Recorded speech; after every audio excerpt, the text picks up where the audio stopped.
नमस्कार दोस्तों, मेरा नाम है अतुल श्रीवास्तव और स्वागत है आपका नेक्सस जीएस में।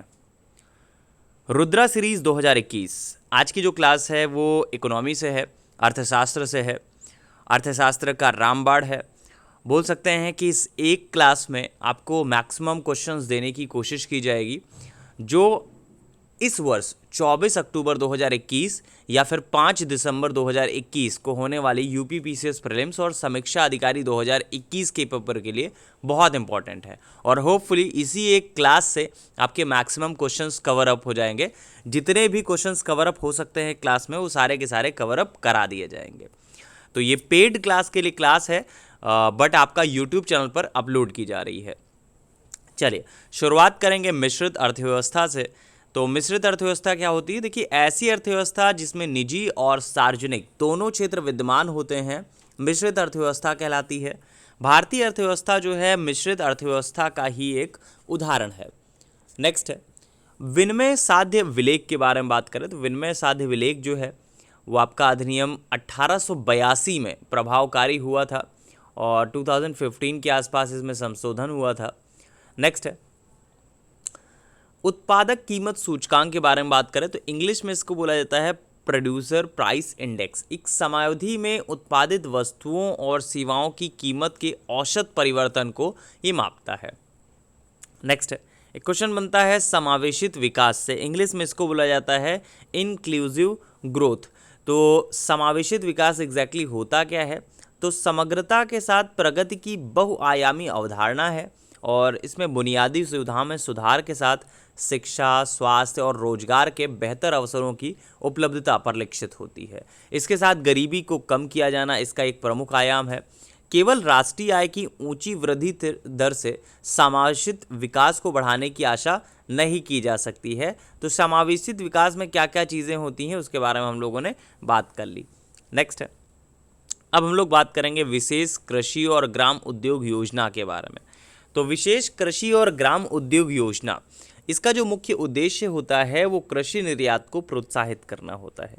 देखिए, अर्थशास्त्र में जो क्वेश्चंस पूछे जाते हैं उनके बारे में अगर हम लोग बात करें तो ऑलमोस्ट 10 क्वेश्चन के आसपास, 10-12 क्वेश्चन के आसपास पूछे जाते हैं और जो रेशियो होता है वो 60-40 का होता है। 60% ऐसे प्रश्न होते हैं जो प्रवर्तनशील होते हैं, मतलब कि करंट ओरिएंटेड होते हैं, और 40% जो होते हैं वो बेस क्वेश्चंस होते हैं।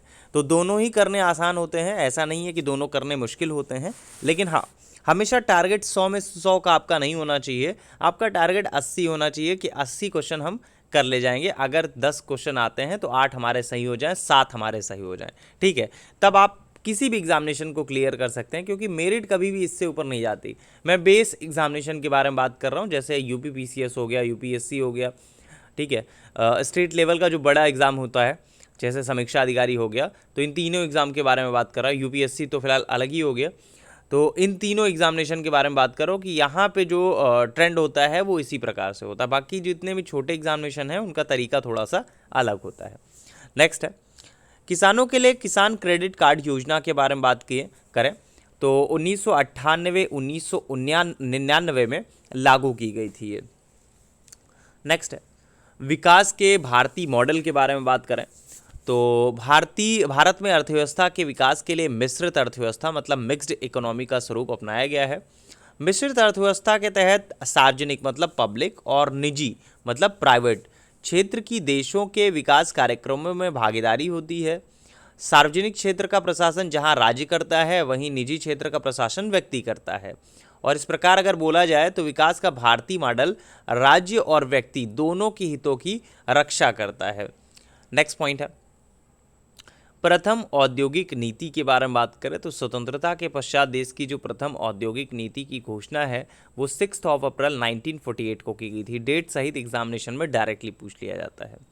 नेक्स्ट है भारतीय हीरा संस्थान के बारे में बात करें तो ये सूरत में स्थापित है, ये भी डायरेक्टली पूछा जाता है। बीएसएनएल जब भी चर्चा में रहती है तब एग्जामिनेशन में पूछ लिया जाता है। फिलहाल बीएसएनएल का जो फुल फॉर्म है सभी लोगों को पता है, भारत संचार निगम लिमिटेड। इसकी स्थापना हुई थी 2000 में। जब से आपका जितने भी बोल सकते हैं प्राइवेट प्लेयर्स आ गए हैं टेलीकॉम इंडस्ट्री में, तब से बीएसएनएल कहीं ना कहीं डाउन हो गया है। नेक्स्ट पॉइंट है देश में कृषि के बाद रोजगार प्रदान करने वाले दूसरे सबसे बड़े उद्योग के बारे में बात करें तो देश में कृषि के बाद रोजगार प्रदान करने वाला देश का दूसरा जो सबसे बड़ा क्षेत्र है वो आपका कपड़ा उद्योग है। नेक्स्ट है सूती मिल के बारे में बात करें तो भारत में आधुनिक स्तर की जो प्रथम सूती मिल है वो 1818 में मतलब 1818 में कलकत्ता, अब तो फिलहाल कोलकाता है, उसके निकट स्थापित की गई थी। नेक्स्ट है अब हम लोग बात कर लेते हैं किसी फर्म के बारे में। तो किसी फार्म के चल लागत पूंजी में भूमि राजस्व जो है वो तो शामिल नहीं होगा, लेकिन उसमें बीज होता है, उर्वरक होता है, सिंचाई होता है, जल होता है और ये सारी की सारी चीज़ें शामिल होती हैं इसकी चल लागत पूंजी में शामिल जो होंगे, और ये सभी कृषि आगत में शामिल होते हैं, एग्रीकल्चर जो इनपुट होता है उसमें शामिल होते हैं। नेक्स्ट है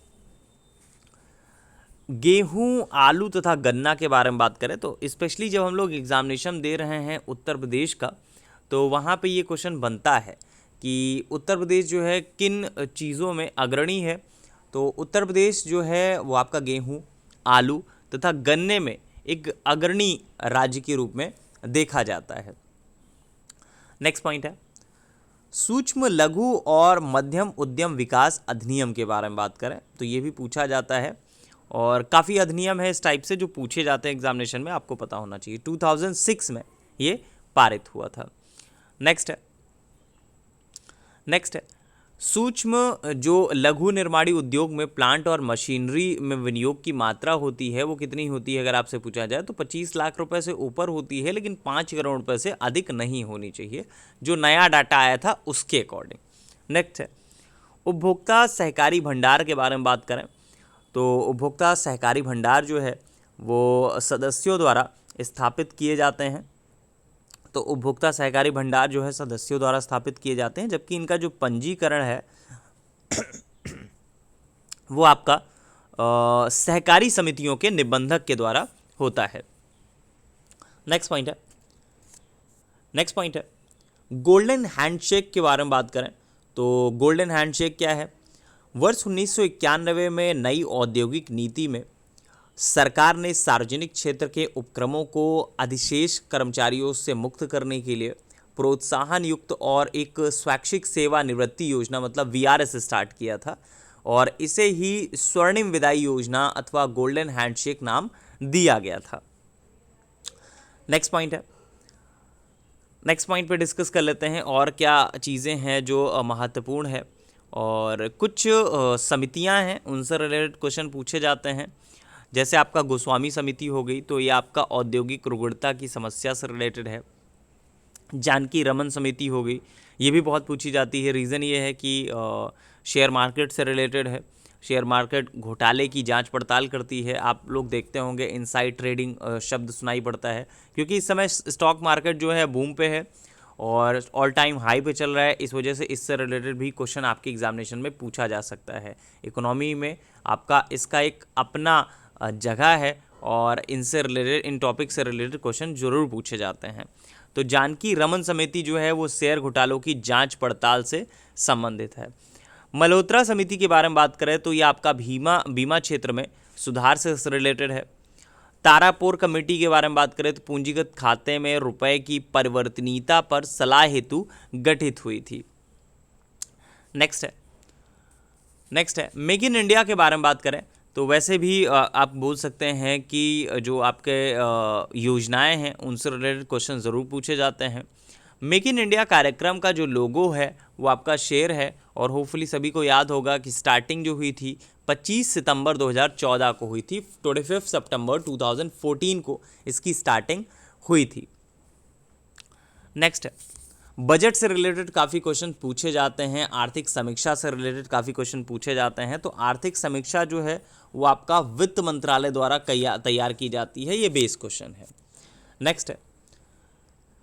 नेक्स्ट है अब हम लोग बात करेंगे ग्रेच्युटी के बारे में। तो वर्तमान में ग्रेच्युटी भुगतान की जो मैक्सिमम लिमिट है वो 20 लाख है, और इसके पहले ये सीमा जो थी वो 10 लाख रुपए थी। और यहीं पे आपको अपडेट करने की ज़रूरत होती है अपने आप को। जितना आप अपने आप को अपडेट रखेंगे उतना आप अपने एग्जामिनेशन के रिजल्ट के उतना क्लोज होते जाएंगे। तो वर्तमान में ग्रेच्युटी भुगतान की मैक्सिमम लिमिट कितनी है? 20 लाख, 20 लाख। नेक्स्ट है जेम्स विल्सन का नाम शायद सुना होगा आप लोगों ने। आप में से जो सेलेक्टेड होंगे, जो जॉब में होंगे, जो अर्निंग होंगे, तो उनको ज़रूर पता होगा, क्योंकि भारत में आयकर जो है 24 जुलाई 1860 को सर जेम्स विल्सन द्वारा ही स्टार्ट किया गया था। और यह ऐसा कर था जो चुनिंदा अमीरों, शाही परिवारों और ब्रिटिश नागरिकों पर लगाया जाता था। आधुनिक समय में आयकर व्यक्ति की आय पर लगाया जाने वाला एक वार्षिक कर होता है। नेक्स्ट है, शेयर मार्केट के बारे में भी हम लोगों ने बात की ही है। तो शेयर मार्केट के बारे में जब हम लोगों ने बात की तो सेबी जरूर आ जाता है। भारतीय प्रतिभूति और विनिमय बोर्ड मतलब सेबी, ये सहयोग निधियों का नियमन करती है। सेबी जो है मूलतः एक गैर सांविधिक संस्था थी, जिसकी स्थापना केंद्र सरकार के एक प्रस्ताव द्वारा 12 अप्रैल 1988 को की गई थी। बाद में 30 जनवरी 1992 को एक अध्यादेश द्वारा इस संस्था को संवैधानिक दर्जा भी प्रदान कर दिया गया। और यह अध्यादेश जो है 4 अप्रैल 1992 को संसद के अधिनियम द्वारा प्रतिस्थापित किया गया। इसका मुख्यालय जो है सेबी का मुंबई में है। और इसके अगर हम लोग क्षेत्रीय कार्यालय के बारे में बात करें तो कोलकाता है, दिल्ली है, चेन्नई है, वहाँ पे स्थापित किए गए हैं। एग्जैक्टली एग्जामिनेशन में जो पूछता है वो सेबी अधिनियम कब पारित हुआ था, ये पूछा जाता है, तो 1992 में पारित हुआ था। कुछ वर्ड्स आते हैं इकोनॉमी में, कुछ टर्म्स आती हैं, वो पूछी बहुत जाती हैं। जैसे आपका बोल सकते हैं कि कैपिटल गेन एक वर्ड आता है, कैपिटल गेन टैक्स, एग्जैक्टली ये क्या है? तो कैपिटल गेन दो तरह के होते हैं, पहला लॉन्ग टर्म और दूसरा होता है शॉर्ट टर्म। ठीक है, तो शॉर्ट टर्म कैपिटल गेन, जैसा कैपिटल गेन वैसा उसका टैक्स इम्पैक्ट होता है। अगर संपत्ति को 3 साल से अधिक समय के बाद बेचा जाता है तो लॉन्ग टर्म कैपिटल गेन होता है। अगर इसे 3 साल से कम समय में बेचें तो शॉर्ट टर्म कैपिटल गेन होता है। तो इस प्रकार ये संपत्ति जो है विक्रय से रिलेटेड है। सीमा शुल्क के बारे में संभवतः सभी लोगों को पता होगा, यह एक अप्रत्यक्ष कर है, इनडायरेक्ट टैक्स होता है। नेक्स्ट पॉइंट है जीएसटी के बारे में बात करें तो जीएसटी के बारे में एक क्वेश्चन पूछा जाता है कि जीएसटी जो है कब लागू किया गया था। तो 1 जुलाई 2017 जो एग्जामिनेशन में पूछा जा सकता है वो ये है। और दूसरा ये क्वेश्चन पूछा जाता है कि इस प्रकार का कर है, तो ऑब्वियस सी बात है ये अप्रत्यक्ष कर है, इनडायरेक्ट टैक्स होता है। तो जीएसटी किस तरह का कर है? इनडायरेक्ट टैक्स है। और कब लागू हुआ? 1 जुलाई 2017 से पूरे देश में लागू हो चुका है। नेक्स्ट पॉइंट भी डिस्कस कर लेते हैं और क्या चीज़ें हैं जो पूछी जा सकती हैं। अगर आपसे पूछा जाए कि भारत में दीर्घकालीन राजकोषीय नीति की घोषणा कौन से वित्त मंत्री द्वारा की गई थी, तो वर्ष था 1985-86 का, 1985-86 का। बजट चल रहा था। बजट के भाषण में उस समय के तत्कालीन जो बोल सकते हैं कि वित्त मंत्री थे वीपी सिंह, इनके द्वारा दीर्घकालीन राजकोषीय नीति की घोषणा की गई थी। नेक्स्ट है भारत में योजना आयोग के सृजन के बारे में बात करें। अब तो फिलहाल नीति आयोग आ गया है, लेकिन एग्जामिनेशन में आज भी पूछा जाता है तो हमको पता होना चाहिए। केंद्रीय मंत्रिमंडल के प्रस्ताव पर 15 मार्च 1950 को गठित हुआ था योजना आयोग। एक गैर संवैधानिक परामर्शदात्री निकाय थी और 1 जनवरी 2015 से योजना आयोग को समाप्त कर उनके स्थान पर इस तिथि से नीति आयोग का गठन किया गया। तो अब एग्जामिनेशन में जो पूछा जाता है वो नीति आयोग से रिलेटेड क्वेश्चन पूछा जाता है। नीति आयोग कब शुरुआत हुई, नीति आयोग का जो भी चीज़ें हैं वो आपका नीति आयोग से ही पूछी जाती हैं। नेक्स्ट पॉइंट भी डिस्कस कर लेते हैं और क्या चीज़ें हैं जो आपकी परीक्षा में पूछी जा सकती हैं, आपको पता होना चाहिए और लास्ट टाइम पे रिवीजन के लिए होना चाहिए। नेक्स्ट है प्लानिंग एंड द पुअर के बारे में बात करें तो प्लानिंग एंड द पुअर, ये पुस्तक के लेखक जो हैं BS मिन्हास साहब हैं। कुछ संस्थाएं हैं, उनके एस्टैब्लिशमेंट ईयर के बारे में बात कर लेते हैं। जैसे ICICI है, भारतीय औद्योगिक साख और निवेश निगम जिसको बोलते हैं हिंदी में, तो एस्टैब्लिशमेंट ईयर जो है 1955 का है। IDBI के बारे में बात करें तो 1964 का है। IFCI के बारे में बात करें तो 1948 का है। सिडबी के बारे में बात करें जिसको हिंदी में भारतीय लघु उद्योग विकास निगम बोलते हैं, तो सिडबी जो है 1990 का है। नेक्स्ट पॉइंट भी डिस्कस कर लेते हैं और क्या चीज़ें हैं। इसमें योजनाओं से रिलेटेड काफ़ी क्वेश्चन पूछे जाते हैं। नई योजनाएं भी पूछी जाती हैं और पुरानी योजनाएं भी इसमें पूछी जाती हैं। नेक्स्ट है भारतीय स्टेट बैंक के बारे में बात करें तो स्टेट बैंक ऑफ इंडिया या फिर भारतीय स्टेट बैंक भारत का पहला बैंक था जिसने 2006 में चीन में अपनी प्रथम शाखा खोली थी। नेक्स्ट है प्लास्टिक मनी के बारे में बात करें, एग्जैक्टली होती क्या है प्लास्टिक मनी। तो नकद या मुद्रा का एक विकल्प है जिसकी सहायता से वस्तुओं और सेवाओं की खरीदारी की जाती है। प्लास्टिक मनी के उदाहरण सभी लोगों को पता है, सभी लोगों को इसके बारे में बहुत अच्छे से नॉलेज है। Credit card, debit card, smart card और एटीएम, ये सारे के सारे प्लास्टिक मनी के ही उदाहरण हैं। और इसका जो सबसे पहले प्रयोग करता था, तो होपफुली वो नहीं पता होगा आप लोगों को, ऑस्ट्रेलिया था। नेक्स्ट है फाइनेंशियल इंक्लूजन के बारे में बात करें, वित्तीय समावेशन इसको बोलते हैं। इस पर एक समिति बनाई गई थी, इसके अध्यक्ष के बारे में आपको कमेंट बॉक्स में लिखना है, क्योंकि बहुत ही पेट क्वेश्चन है, बहुत बार मैंने क्लास में भी डिस्कस किया है इसके बारे में। मुझे लगता है मेरे क्लास के स्टूडेंट्स सभी लोगों को इसके बारे में पता होगा। वित्तीय समावेशन मतलब फाइनेंशियल इंक्लूजन, इस पर बनाई गई समिति के अध्यक्ष कौन थे ये आपको लिखना है। फिलहाल एक क्लू देता हूँ, आरबीआई के गवर्नर रह चुके हैं ये। नेक्स्ट पॉइंट है 101वें संविधान संशोधन के बारे में बात करें, 101 संविधान संशोधन के बारे में बात करें तो अधिनियम के तहत संविधान में आर्टिकल 279A जोड़कर वस्तु एवं सेवा कर परिषद के गठन का प्रावधान किया गया है। नेक्स्ट है छाया कीमतों के बारे में बात करें, जिसको शैडो प्राइस बोला जाता है। तो कल्पित कीमत हो गया या छाया कीमत हो गया, जिनका प्रयोग पूंजी निवेश के प्रस्तावों के मूल्यांकन के लिए किया जाता है, को जे टिन बर्जन और हॉलिस ने प्रतिपादित किया था। पूछा अगर इस तरह से जाए, सार्वजनिक वस्तुओं की कीमत निर्धारण हेतु जो छाया कीमतें होती हैं उनको, उनकी अवधारणा को किसने प्रतिपादित किया है, तो जे टिन बर्जन ने प्रतिपादित किया है। नेक्स्ट है अभी रीसेंट टाइम में बहुत ज़्यादा मर्जिंग हुई है बैंकों की, तो उसके पहले एक 1993 में हुई थी, बहुत बार एग्जामिनेशन में पूछी गई। पंजाब नेशनल बैंक में विलय होने वाला बैंक था न्यू बैंक ऑफ इंडिया, और ये मर्जर हुआ था 1993 में, 1993 में। नाबार्ड के बारे में बात करें तो कृषि क्षेत्र का शीर्ष बैंक है नाबार्ड, और इस्टेब्लिशमेंट ईयर जो है 12 जुलाई 1982, डायरेक्टली पूछा जाता है एग्जामिनेशन में, और इसका मुख्यालय जो है मुंबई में स्थित है। इस्टेब्लिशमेंट ईयर के बारे में काफ़ी पूछा जाता है। नेक्स्ट है, और जब बैंकों की स्टार्ट हुई थी तो 19 जुलाई 1969 को 14 बैंकों को कॉमर्शियल बैंक घोषित किया गया था, राष्ट्रीयकरण किया गया था, और 50 करोड़ की स्टार्टिंग प्राइस के साथ इनको स्टार्ट किया गया था। एक वर्ड आता है शैडो बैंकिंग के नाम से, प्रतिछाया बैंकिंग जिसको बोलते हैं हम लोग। एग्जैक्टली है क्या, तो शैडो बैंकिंग या प्रतिछाया बैंकिंग से तात्पर्य गैर बैंकिंग वित्तीय संस्थाओं द्वारा वित्तीय तथा अन्य गतिविधियों को संपन्न करना है। ठीक है, और इसके अलावा इसे हम आभासी बैंक व्यवस्था भी कह सकते हैं। इसमें अनेक गैर बैंकिंग वित्तीय मध्यस्थ परंपरागत वाणिज्यिक बैंकों के समान ही ग्राहकों को सेवाएं उपलब्ध कराते हैं, मगर इस पर ना तो सरकार और ना ही केंद्रीय बैंक का कोई भी नियंत्रण होता है। नेक्स्ट पॉइंट डिस्कस कर लेते हैं। काफ़ी ज़्यादा पूछा जाता है प्रतिछाया बैंकिंग या फिर शैडो बैंकिंग के बारे में एग्जामिनेशन में, ये पता होना चाहिए आप लोगों को। मानव विकास रिपोर्ट के बारे में पूछा जाता है, तो लास्ट ईयर का ही अभी चल रहा है और होपफुली सभी लोगों को याद होगा। मानव विकास रिपोर्ट में भारत की रैंक कितनी थी, कमेंट बॉक्स में आपको लिखना है। ठीक है, जैसे ही प्रश्न आप सुना करें, वीडियो पोस्ट करके आप कमेंट बॉक्स में लिख दिया करें। रीज़न ये है कि बाद में आप लोग फिर स्किप हो जाते हैं क्वेश्चंस आपसे। ठीक है, और पिछले कुछ वीडियोस से क्लास के कुछ जितने भी शानदार बच्चे हैं वो लगातार कमेंट किए हैं, और मैक्सिमम लोगों के जो व्हाट्सअप हैं, व्हाट्सअप पे ही मैसेज आ जाते हैं।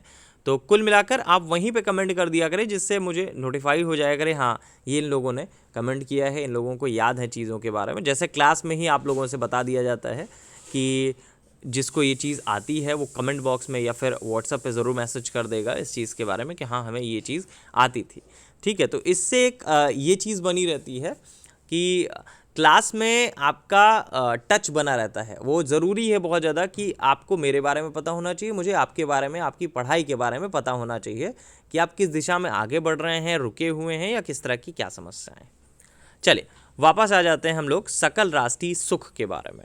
तो भूटान नरेश थे सिंगमे वांगचुक साहब, इनकी पहल पर वर्ष 1972 में भूटान ने सकल राष्ट्रीय सुख मतलब सकल राष्ट्रीय सुख का इंग्लिश में जो वर्जन होता है ग्रॉस नेशनल हैप्पीनेस, इसको प्रगति का सूचक चुना था।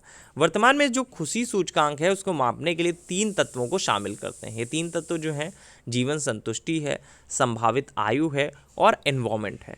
तो इन तीनों तत्वों को एक सूत्र में डालकर खुशी सूचकांक जो है वो तैयार किया जाता है। नेक्स्ट है ग्रामीण अवस्थापना विकास कोष के बारे में बात करें, जिसको RIDF बोलते हैं। इसका गठन जो है वर्ष 1995-96 में किया गया था। तो ग्रामीण अवस्थापना विकास कोष का जो गठन है वो आपका 1995-96 में किया गया था। नेक्स्ट पॉइंट डिस्कस कर लेते हैं। कुछ बोल सकते हैं कि अभियान है उनके बारे में बात करें तो सर्व शिक्षा अभियान के बारे में बात कर लेते हैं। 2001 साक्षर Bharat mission 2009, operation black board 1987, राष्ट्रीय साक्षरता मिशन 1988। नेक्स्ट है, अब हम लोग बात करेंगे नेक्स्ट पॉइंट पे स्वाधार योजना के बारे में। स्वाधार योजना जो है कठिन परिस्थितियों में महिलाओं के लिए होता है, ये भी काफ़ी ज़्यादा पूछा जाने वाला प्रश्न है। नेक्स्ट पॉइंट है राष्ट्रीय ग्रामीण स्वास्थ्य मिशन के बारे में बात करें तो अप्रैल 2005 में स्टार्ट किया गया था, आरंभ किया गया था। 10वीं पंचवर्षीय योजना चल रही थी 2002 से 2007 के मध्य। आम आदमी बीमा योजना के बारे में बात करें तो 2 अक्टूबर 2007 को प्रारंभ की गई थी आम आदमी बीमा योजना। ये भी आपका काफ़ी ज़्यादा पूछी जाती है। तो आम आदमी बीमा योजना कब की है? 2 अक्टूबर 2007 की है। नेक्स्ट है सर्व शिक्षा अभियान के बारे में बात करें तो सर्व शिक्षा अभियान का जो प्रारंभ है वो केंद्र सरकार ने वर्ष 2001 में किया था। इसके तहत 6 से 14 आयु वर्ग के सभी बच्चों को शामिल किया गया था। नेक्स्ट है मिड डे मील योजना के बारे में बात करें तो 15 अगस्त 1995 को मिड डे मील योजना की शुरुआत हुई थी। नेक्स्ट पॉइंट है जो एग्जामिनेशन में पूछा जाता है विजन 2020 के बारे में। तो विजन 2020 जो था फॉर इंडिया, इसको तत्कालीन राष्ट्रपति डॉक्टर APJ अब्दुल कलाम द्वारा प्रस्तावित दस्तावेज था जो भारत को वर्ष 2020 तक विकसित राष्ट्र बनाने से रिलेटेड था। फिलहाल अब तो ये विज़न कंप्लीट नहीं हो पाया है, आप लोग देख ही सकते हैं कि क्या स्थिति हुई। प्रधानमंत्री जनधन योजना के बारे में बात करें तो इससे रिलेटेड क्वेश्चन पूछा जाता है डायरेक्टली कि डेट कौन सी थी, तो 28 अगस्त 2014 को आपका प्रधानमंत्री जनधन योजना की शुरुआत हुई थी। तेंदुलकर समिति के बारे में बात करें तो ये आपका गरीबी रेखा से रिलेटेड है। गरीबी अनुमानों के आधार के बारे में बात करें तो भारत में गरीबी अनुमानों का जो आधार है परिवार का उपभोग व्यय है, ये भी पूछा जाता है डायरेक्टली, ये प्रश्न बन जाता है। नेक्स्ट पॉइंट भी डिस्कस कर लेते हैं और क्या चीज़ें हैं जो महत्वपूर्ण हैं जो एग्जामिनेशन में डायरेक्ट इम्पैक्ट डालती हैं और लास्ट टाइम पे आपको रिवाइज करने की सबसे ज़्यादा ज़रूरत होती है इसकी। और रिवीजन जो है वो बहुत ज़्यादा इम्पॉर्टेंट है किसी भी एग्जामिनेशन को क्लियर करने के लिए। विशेष आर्थिक क्षेत्र के बारे में बात करें जिसको सेज बोलते हैं, स्पेशल इकोनॉमी जोन बोलते हैं।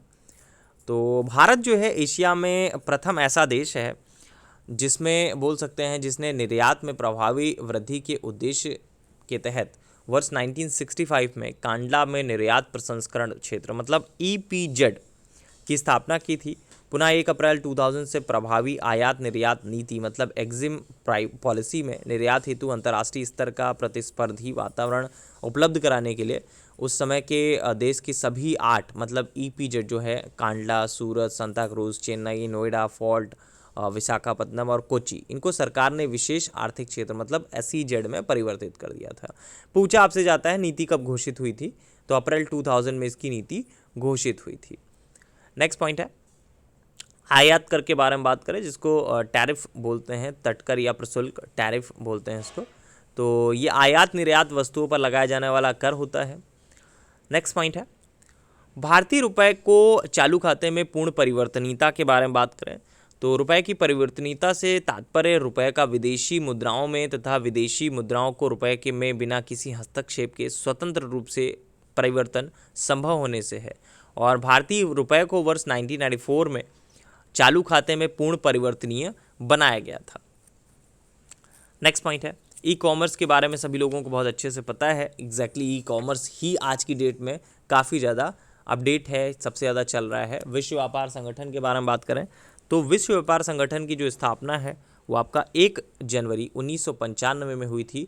इसके पहले इसके स्थान पर कौन सी संस्था काम करती थी, ये आपका कमेंट बॉक्स में लिखना है, ठीक है। WTO के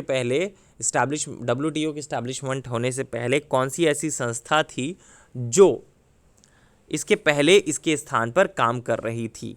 चलिए नेक्स्ट पॉइंट पे आ जाते हैं हम लोग, शार्क के बारे में आ जाते हैं। शार्क का गठन जो हुआ था वो आपका 1985 में हुआ था, और शार्क में जो देश शामिल हैं भारत, पाकिस्तान, श्रीलंका, मालदीव, बांग्लादेश, नेपाल, भूटान और अफगानिस्तान। एक क्वेश्चन और आपसे पूछता हूँ, एक अवार्ड होता है जिसको एशिया का नोबेल पुरस्कार कहा जाता है, कौन सा अवार्ड होता है, ये भी आपका कमेंट बॉक्स में लिखना है। और इस साल कितने लोगों को वो अवार्ड दिया गया है, फिलहाल उसमें कोई भारतीय शामिल नहीं है तो, लेकिन कितने लोगों को दिया गया है ये भी आपको कमेंट बॉक्स में लिखना है। नेक्स्ट है वर्ल्ड ट्रेड संगठन, मतलब WTO के जो मुख्यालय के बारे में बात करें तो ये आपका जेनेवा में अवस्थित है। SDR के बारे में सुना ही होगा आप लोगों ने। भारत के विदेशी विनिमय में इस जो विदेशी स्वर्ण है, विशेष आहरण अधिकार है, मतलब स्पेशल ड्राइंग राइट है, मतलब SDR, वो आपका रिजर्व ट्रांच में सम्मिलित है। SDR क्या होता है, स्पेशल ड्राइंग राइट्स। नेक्स्ट है, नेक्स्ट पॉइंट है, देखिए जो बहुत ज़्यादा पूछा जाता है आपके एग्जामिनेशन में उनके ऊपर हम लोगों ने फोकस किया है और कोशिश की है कि जो बहुत स्पेसिफिक टॉपिक हैं जो पूछे जाते हैं उनके बारे में आपको बताया जाए। चलिए अब हम लोग बात कर लेते हैं दृष्टि 2025 के बारे में। तो इसका संबंध जो है खाद्य उत्पादन में वृद्धि से रिलेटेड है। वैश्वीकरण एक शब्द आता है, तो वैश्वीकरण जो है उसका संबंध विदेशी निवेश और वृहद कंपनियों से है। नेक्स्ट पॉइंट है कल्प योजना के बारे में बात करें तो कल्प योजना जो है प्रारंभिक शिक्षा से रिलेटेड है और 1998 की योजना है, उस समय की योजना है। और उस समय जो गवर्नमेंट थी वो गवर्नमेंट आपकी भाजपा की ही थी, BJP की ही थी। नेक्स्ट है ट्राई के बारे में बात करें, लगातार चर्चा में रहता है ट्राई। एग्जैक्टली क्यों चर्चा में रहता है इसके बारे में हम लोग बात कर लेते हैं। तो ट्राई जो है वो आपका दूरसंचार टेलीकॉम इंडस्ट्री से रिलेटेड संस्था है। अगर आपको टेलीकॉम रिलेटेड कोई संस्था में कोई दिक्कत आती है टेलीकॉम यूज़ करने में, तो किससे आपको कंप्लेन करनी है, वो ट्राई होता है, ठीक है। नेक्स्ट है स्टॉक मार्केट। 4 प्रकार के सट्टेबाज इसमें काम करते हैं। तेजड़िया मतलब बुल, मंदड़िया मतलब बियर, स्टैग एक वर्ड होता है और लेमडक होता है। तो स्टैक और लेमडक ये हिंदी और इंग्लिश एक ही शब्द है। तेजड़िया और मंदड़िया जो है बुल्स और बियर शब्द के नाम से भी जाने जाते हैं। एगमार्क के बारे में बात करें, एगमार्क केंद्र सरकार द्वारा प्रायोजित योजना है जो कृषि उत्पाद, मतलब जो ग्रेडिंग और मार्केटिंग अधिनियम 1937 के अंतर्गत कृषि और संबद्ध उत्पादों की ग्रेडिंग और मानकीकरण को प्रोत्साहित करती है। नेक्स्ट है कुछ संगठन हैं उनके बोल सकते हैं कि मुख्यालय के बारे में बात करें, UN न्यूयॉर्क, WTO जेनेवा, जैसा भी हम लोगों ने बात की। ILO इंपॉर्टेंट है, जेनेवा ILO लेबर इंस्टीट्यूशन से रिलेटेड है। FAO फाओ रोम में इस्टेब्लिश है, तो ये भी काफ़ी पूछा जाता है। नेक्स्ट है भारतीय पेटेंट कानून, ये आपको पता होना चाहिए। अभी इसके बारे में हम लोग करंट अफेयर्स की क्लास में कई बार डिस्कस किए हैं क्लास में, क्योंकि भारतीय पेटेंट कानून थोड़ा बहुत चेंज हुआ है। लेकिन इकोनॉमी के बेस क्वेश्चन में आपको ये याद होना चाहिए कि भारतीय पेटेंट कानून लागू कब हुआ था, तो 1972 में लागू हुआ था ये। अगर आपने हमारा टेलीग्राम चैनल नहीं ज्वाइन किया है तो इस टेलीग्राम चैनल को ज्वाइन कर लीजिएगा। बाकी वीडियो के डिस्क्रिप्शन बॉक्स में आपको रुद्रा बैच की डिटेल्स मिल जाएंगी और बहुत जल्द तांडव सीरीज़ भी आ रही है, ऑलमोस्ट 12 अक्टूबर को आ जाएगी। इसके ऊपर काम चल रहा है और इसके अलावा एक करंट अफेयर्स की सीरीज़ भी है जो लगातार आने के लिए बन रही है। और रुद्रा सीरीज़ में और भी कुछ वीडियोस हैं जो अभी आप लोगों को मिलेंगे, जिसमें जनसंख्या है, एग्रीकल्चर का जो नवीनतम डाटा है वो है, ठीक है। तो इस सीरीज़ में क्योंकि डिमांड बहुत ज़्यादा थी कि इस सीरीज़ से रिलेटेड क्वेश्चन बना दिए जाए, जिससे ऑलमोस्ट 30-40 मिनट में हम लोगों का अच्छे से रिवीजन हो जाए। और अगर एक वीडियो में हमारे बोल सकते हैं कि 5 से 6 क्वेश्चंस आ जाते हैं तो काफ़ी बेनिफिट मिलने वाला है। चलिए फिलहाल रुद्रा सीरीज़ 2021 अर्थशास्त्र के रामबाण वीडियो के लिए इतना ही। Thank you so much.